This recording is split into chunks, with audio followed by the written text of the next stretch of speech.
Hey guys, welcome back to the channel. This is my JZX100 Chaser, and today we're going drifting.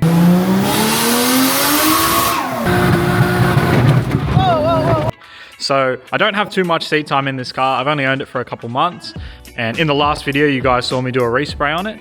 Now this car is a interim drift car for me until my actual comp car is backing up and on the road, well, at the track. Now the setup on this car is super simple. It's a JZX100 Tourer V, so 1JZ R154 manual. In the back end we've got a factory LSD, and in the front end we've got a eBay sort of cheap angle kit, Airflex suspension, so this car is bagged, and the powertrain is just a stock standard 1JZ with head studs, G30 660. It's got Haltech management and a Haltech IC7 dash. Now I have drifted this once and I noticed some major issues. The stock seats and the stock steering wheel weren't very good, so we're going to do some upgrades there. And my handbrake also doesn't work, so we're going to fix that too. So this was my driving setup last time we went to the track. There's the stock seats and the stock steering wheel. Now two problems here. The stock seat, whilst very comfy, I felt like every time I would send the car sideways, I wanted to fly out the window. So that's problem number one. Problem number two with the stock steering wheel was that it was a little bit too big, and I'm quite tall, so it would actually touch my knees every time I try to steer. So we'll get rid of those two things and I'll show you the upgrades.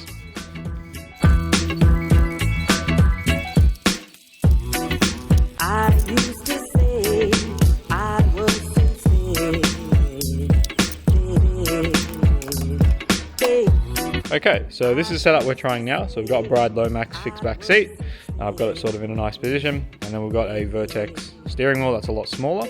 And then I've tightened up the handbrake a few clicks, which should make sort of locking up the rear wheels a little bit easier. And then in the rear, we've got the same setup. Swap the TEs out for SSR Koenigs.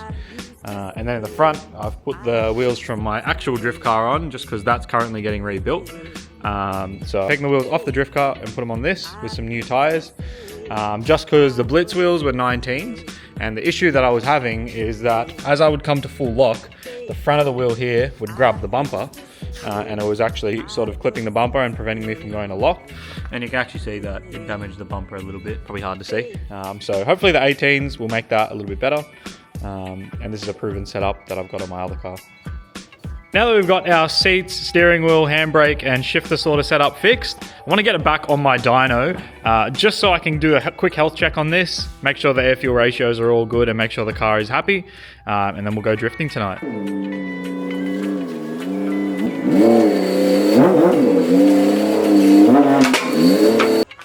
Okay, so I've got the Chaser loaded up on the dyno. We're going to be doing a lot of high-load driving, so I figured I'd just get it on my dyno. Just do a health check, make sure the air fuel ratio is all good, make sure there's no funny sounds or anything.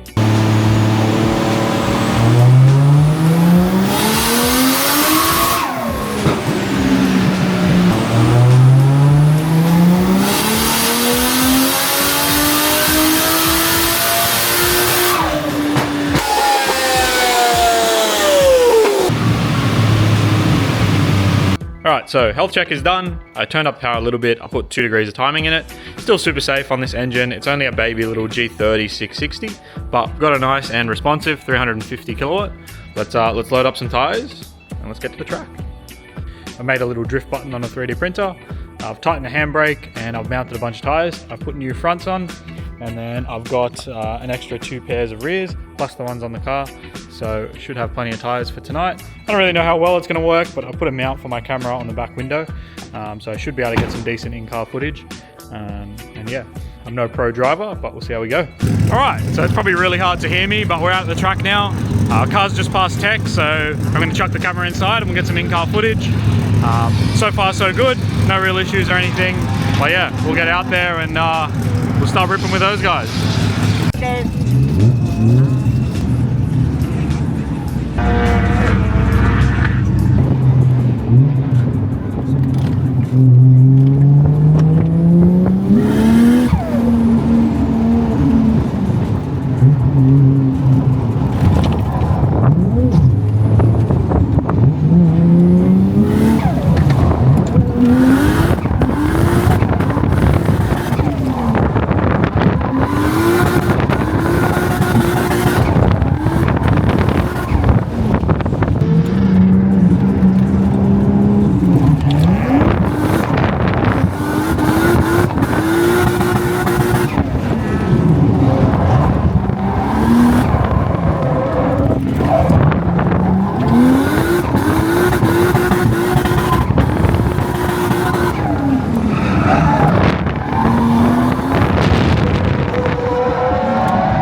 Right, so that's the end of the night for me. The car went beautiful, no issues all night. One thing I noticed that I went through tires heaps, but other than that, car went beautiful.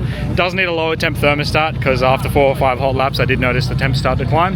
But other than that, all good. This was on the last lap. It actually took my rear lip off and did some damage to the quarter panel, but that's all right. So a great night, a lot of tires, a lot of fun. And yeah, unfortunately I didn't get too many clips in the car because I had passengers all night and it kind of blocked the camera. But I'll insert a couple clips at the start that I did get. Wasn't my best driving, but I'll put those in. Hey guys, so it's the next day now. The event went amazing and I'm just doing a quick once around of the car. So I'll give you some pros and cons of the whole setup, what went well, what didn't go well. So overall, the car performed pretty much perfectly. I didn't have any mechanical issues the whole night. Only thing I noticed is my rear tires didn't last very long. So my first set of like cheap Chinese tires, I got quite a few laps out of. My second set were Falcon semi-slicks and I only got 2 or 3 sessions out of those. And then the last ones I had were iLinks or Greenlanders, which have a very good reputation in Australia. But again, I only got about 2 sessions out of them, so I wasn't too happy with those. So I'm gonna explore some different tire brands that I can get and try something else. And the only other issue I had was the car would get warm. After 5 or 6 hot laps, the coolant temperature would start to climb. Now, it's not a cooling issue, so to speak. The issue that I have is that it's got a factory thermostat. So the cruising temp is about 94 degrees. So I think the solution here is going to be to put a high flow, lower temp thermostat so that the car will cruise in the 80s. And then, you know, even if it rises 15 degrees, I'll still be at just about 100 degrees. But when drifting, that should sit the temps at about 95, 96 degrees. So that's really the only thing to fix. Future me here. One thing I completely forgot to note here, my gearbox 2 to 3 synchro isn't doing too well. So when I shift from 2 to 3 on the track, it just wouldn't go into gear. So I basically had to ride the limiter in second all night, or just let it bog down in third and then reinitiate. Hopefully Lexus is going soon. I'll do a video on the rebuild. I'm going to be showing you guys how to do like a full competition spec build on this. This one's getting a 3.4 litre stroker 2J, you know, the works. So that'll be cool. But yeah, South Circuit is pretty much my favorite track in Australia. I've driven a few layouts of Eastern Creek and like Rayleigh and stuff like that, but I just really like the flow of South. So my recommendation, go try South and let me know what you think. But yeah, thanks for watching, and yeah, hope you enjoyed my video of my favorite track in Australia.